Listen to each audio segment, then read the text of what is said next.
अल्फाज कॉर्नर की दुनिया में आपको खुश आमदीद। यहाँ हम आपको एक बहुत ही दिलचस्प और सोच पर मबनी सफर पर ले जाएंगे जो आपको बहुत मुतासिर करेगा।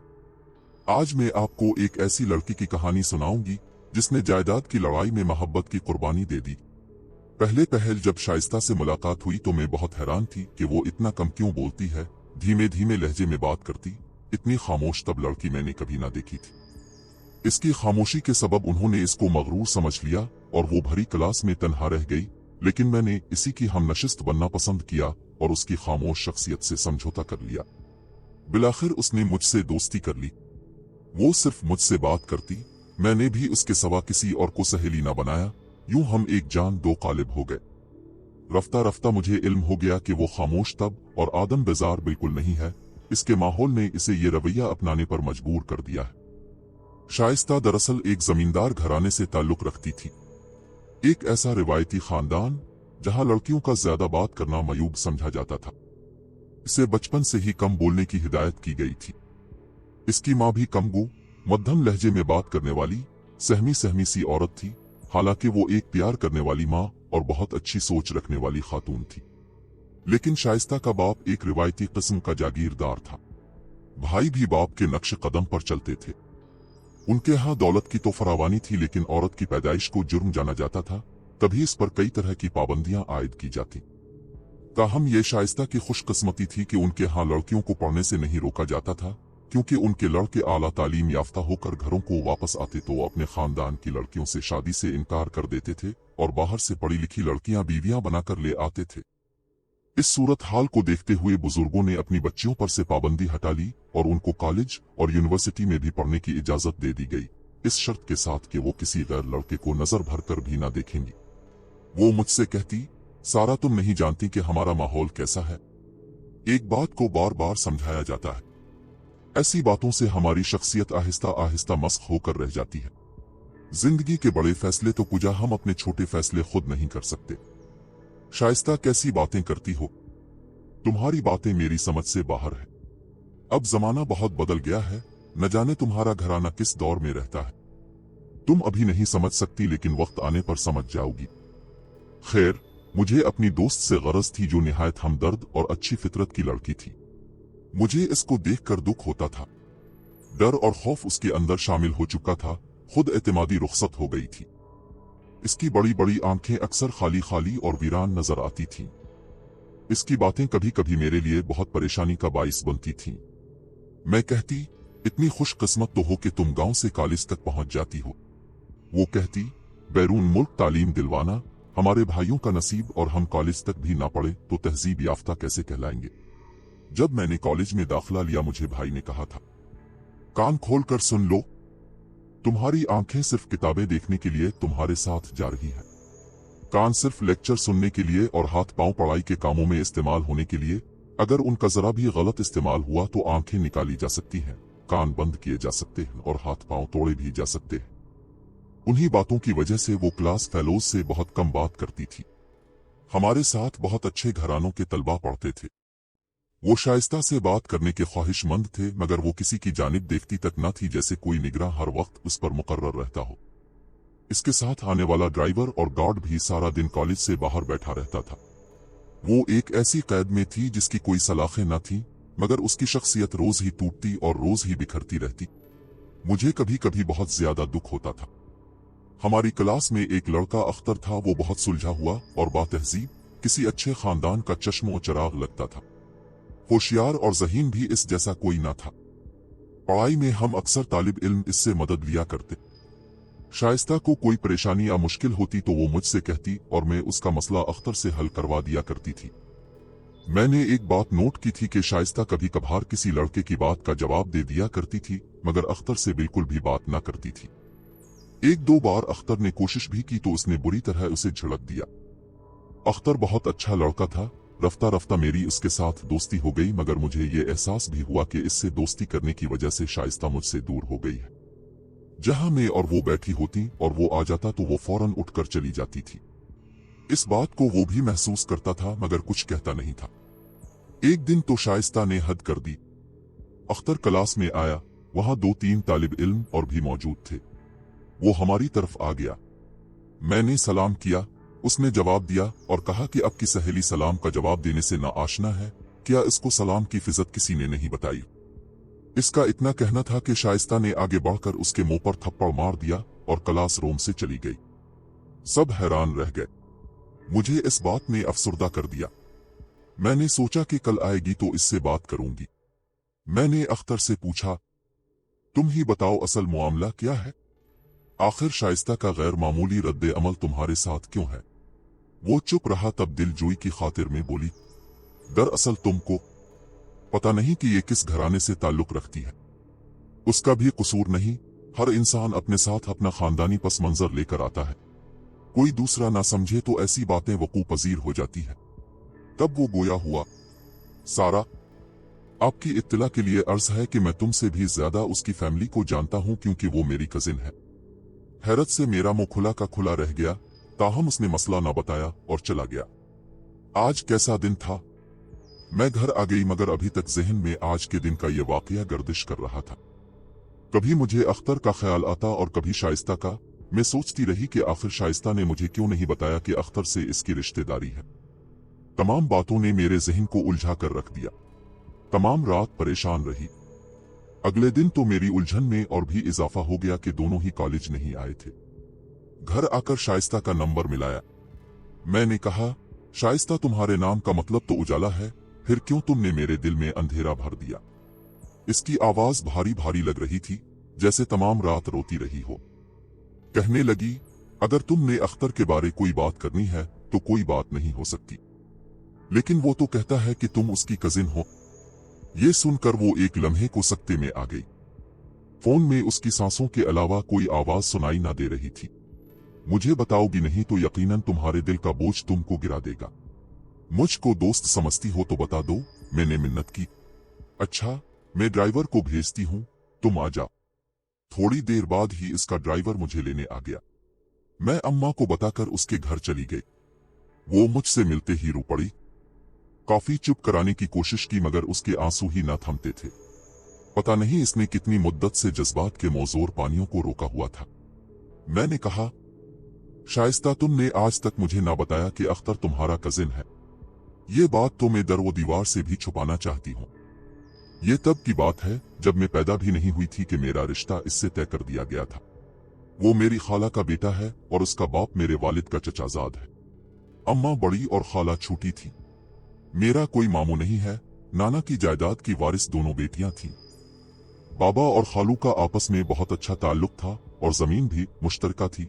मोहब्बत तकसीम हुई और ना जमीन। बाबा नाना के बड़े दामाद थे, जबकि खाला की मंगनी हुई थी। इसलिए मेरे वालिद की बात इस घर में हतमी फैसले की हैसियत रखती थी। एक दिन बाबा घर आए तो बहुत गुस्से में थे। उन्होंने बताया कि खाला का मंगेतर कुछ ठीक तेवर नहीं रखता। वो जमीन फरोख्त करके फैक्ट्री लगाना चाहता है। वालिदा बोली, अपने हिस्से की जमीन फरोख्त कर रहा है तो बेचने दो, हम रोकेंगे तो वालिद साहिब कहेंगे कि जमीन उनकी है। बेशक उन्हीं की है, वो अभी हयात हैं और जमीन के मालिक भी, लेकिन मकबूल अभी उनका दामाद नहीं बना। अभी से इसे होने वाली बीवी के हिस्से की जमीन बेचने की किया लगी हुई है। मैं अपनी जिंदगी में तो ये होने नहीं दूंगा और ना ही अब तुम्हारी बहन की शादी इसके साथ होने दूंगा। ये क्यों भूल रहे हैं कि वो आपका चचाजाद भी है? आप इस मामले के बीच में मत पड़ी। मैं वालिद साहिब से बात करती हूँ। वालिदा ने अपने वालिद से बात की तो नाना बोले, बेटी, ये जमीन आज भी उन्हीं की है, कल भी। मैं कुछ दिनों का मेहमान हूँ। आजकल मैं छोटी लड़की की शादी कर रहा हूँ, इसके बाद वो जाने उनके काम। वालिद को नाना बाबा का ये जवाब सख्त नागवार गुजरा तो उन्होंने अपने चचाजाद को मना किया। उसने कहा कि अब की जमीन तो नहीं फरोख्त कर रहा। बात बढ़ते बढ़ते झगड़े की शक्ल इख्तियार कर गई। उन्होंने अपनी जमीन के साथ कुछ जमीन नाना की भी फरोख्त कर दी तो बाबा ने उनसे ताल्लुक खत्म कर दिया और नाना से भी कह दिया कि अगर अपने मकबूल से बेटी ब्याही तो अपनी बड़ी बेटी को अपने घर ले जाना, मैं इसको तलाक दे दूंगा। नाना के लिए ज़ईफी में यह मामला एक इम्तिहान से कम न था। अब सिर्फ एक ही रास्ता था कि बड़े दामाद को राजी करने के लिए छोटे यानी मकबूल की मिन्नत करें कि वो जाकर उनके बड़े दामाद को मिन्नत समाजत करके मिना ले, ताकि बड़ी लड़की का घर बसा रहे और वो छोटी को भी ब्याह कर उसके घर का कर दें। नाना के साथ ये सब इस वजह से हो रहा था कि जमीन और जायदाद थी मगर बेटा ना था।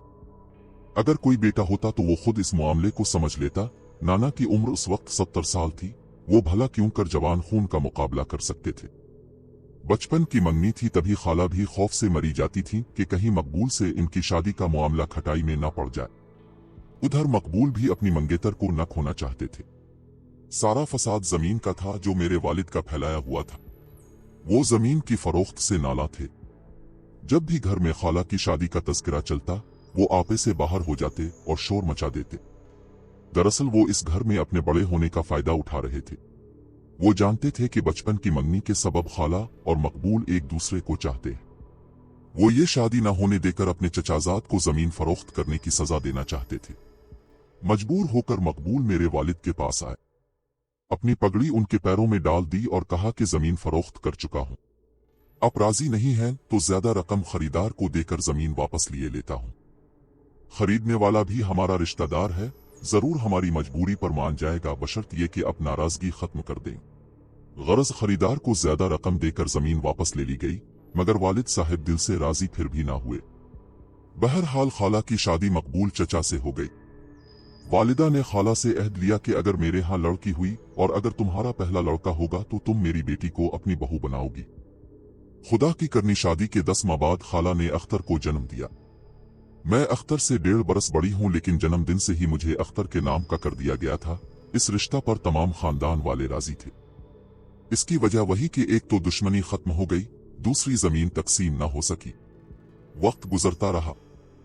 अख्तर मजीद पढ़ने शहर चला गया क्योंकि इसके वालिद इन दिनों शहर में थे और कॉलेज भी शहर में था। मुझे भी शहर के कॉलेज में दाखिला लेना था। वालिद और भाई ने इस शर्त पर दाखिला दिलवाया कि वहां ना तो खाला के घर जाओगी और ना अख्तर से बात करोगी। ये सुनकर मैं हैरान रह गई। गोया बाबा ने अभी तक खालू को दिल से मुआफ न किया था। उन्होंने खाला से शादी के बाद बीवी की जमीन बेची तो बाबा की दुश्मनी फिर से ऊद आई। अब इनके लिए दिल साफ कर लेना अमर मुहाल हुआ और मुझे भी उनकी नीयत का पता चल गया। मैंने अहद कर लिया। दिल में अख्तर के लिए नरम गोशा तो बचपन से था, मगर तालीम की खातिर वादे का पास भी था। लिहाजा मैंने कॉलेज में मोहतात रवैया अपना लिया, हालांकि दिल से ऐसा ना चाहती थी। अख्तर नहीं जानता कि मैं किस लिए इसके साथ बात नहीं करती और मोहतात रहती हूँ, इस पर जाहिर भी ना कर सकती थी। खुद से इसे दूर रखने की खातिर उसके सवा चारा न था कि बेरुखी से पेश आऊं ताकि वो मेरी तरफ से मायूस हो जाए। मैं इससे बात करना चाहती थी, बताना चाहती थी, मगर खौफ था कि मुझे कॉलेज से ना हटा लिया जाए और पढ़ाई का सिलसिला मुनक़ते ना हो जाए और मैं इसको देखने से भी रह जाऊं। अख्तर ने मेरा जीना मुश्किल कर दिया है। ना इससे दूर जा सकती हूँ और ना बात कर सकती हूँ। तुम ही बताओ मैं क्या करूं। वाकई मेरी सहेली बहुत दुखी थी। हम दोनों ही नहीं जानती थीं कि इस कहानी का अंजाम क्या होगा। मैंने भी अख्तर की आंखों में शाइस्ता के लिए प्यार की कंदीलें जलती देखी थीं, मगर घर वालों के खौफ से वो बेचारी मजबूर थी। अगर इसके साथ ऐसा रवैया न रखती तो वो जरूर इससे बात करने की कोशिश करता, और ये बात जब शाइस्ता के घर तक पहुंचती तो उसके लिए बहुत खतरनाक साबित होती। मैंने कहा, सब्र से काम लो, ये 2 साल किसी तरह पूरे कर लो। इसके बाद अपने जज्बात तुम अपनी खाला तक पहुंचा लेना, वही कोई रास्ता निकालेंगी। सब्र के साथ शाइस्ता ने तालीमी साल पूरे किए और एक दिन मुझसे मदद चाही। मैंने उसकी खाला को फोन किया, अपना नाम बताया। वो शफीक आवाज में बोले, अरे मैं खुद तुमसे बात करना चाह रही थी मगर तुम्हारा नंबर नहीं था। जाने शाइस्ता को क्या हुआ है, अख्तर से इतनी नफरत करने लगी है। तुमसे इसका सबब पूछना चाह रही थी। खाला, वो नफरत नहीं करती, वो तो अख्तर से मोहब्बत करती है, लेकिन इसके वालिद नहीं चाहते कि उनकी शादी हो। आप अपनी बहन से बात कीजिए। मैंने बात की है, वो कोई खातिर खा जवाब नहीं देते। तो फिर अपने वालिद शौहर को शाइस्ता के बाबा के पास भेजिए। उन्होंने ऐसा ही किया। वो और उनके शौहर अंकल के पास अख्तर के लिए शाइस्ता का हाथ मांगने गए तो उन्होंने न सिर्फ इनकार किया बल्कि उनको बेइज्जत करके घर से निकाल दिया। अब क्या रह गया था? शाइस्ता और अख्तर ने कहा कि हम इकट्ठे खुदकशी कर लेते हैं। उनके नाना हयात थे, बोले, अभी मैं जिंदा हूं, तुम लोगों को खुदकशी करने की जरूरत नहीं, जैसा कहता हूं करो।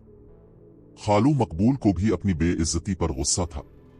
उन्होंने चुपके से बड़ी खाला से राब्ता करके उनको उकसाया कि बेटी का साथ दो, मैं शाइस्ता और अख्तर की शादी करा देता हूं, देखता हूं कि तुम्हारा शौहर क्या कर लेता है। पहले तो शाइस्ता राजी नहीं थी, फिर नाना के समझाने पर उसने अपने बाप के घर को हमेशा हमेशा के लिए खैरबाद के दिया और नाना के पास चली गई। एक खत अपने वालिद के नाम लिखकर रखाई कि मेरी गलती, मेरे कसूर को मुआफ कर दिया जाए, मुझे वापस लाने की कोशिश मत कीजिएगा वरना नाना खुद आपके खिलाफ अदालत में गवाही देंगे। वो मेरा निकाह अख्तर से पढ़ाने और अदालती कार्रवाई करने के बाद हमको दुबई रवाना करेंगे। फिक्र न कीजिए, खाला ने अपने तरके की तमाम जमीन मेरे नाम कर दी है। आपको जमीन चाहिए थी, वो आपकी बेटी को मिल गई है। बाकी हर किसी ने अपना हक ले लिया है। इसमें आपकी नाराजगी बेजा है। अपने नाना से बदला लेना है तो ले लीजिएगा। हम तो इस वक्त वतन को खैरबाद कह चुके होंगे और अगर आपने इस उम्र में मेरी वालिदा को तलाक दी तो उनको संभालने के लिए उनके बेटे मौजूद हैं। वो दिन और आज का दिन शाइस्ता से सब ने राबता रखा सिवाय इसके बाप ने, जिसका जिंदगी भर इसको गम रहेगा। नाजरीन, आपकी मसरत हमारी खुशी है और हम आपको मुस्तकबिल की हर कहानी का हिस्सा बनाना चाहते हैं। हमारे YouTube चैनल को सब्सक्राइब जरूर करें। शुक्रिया।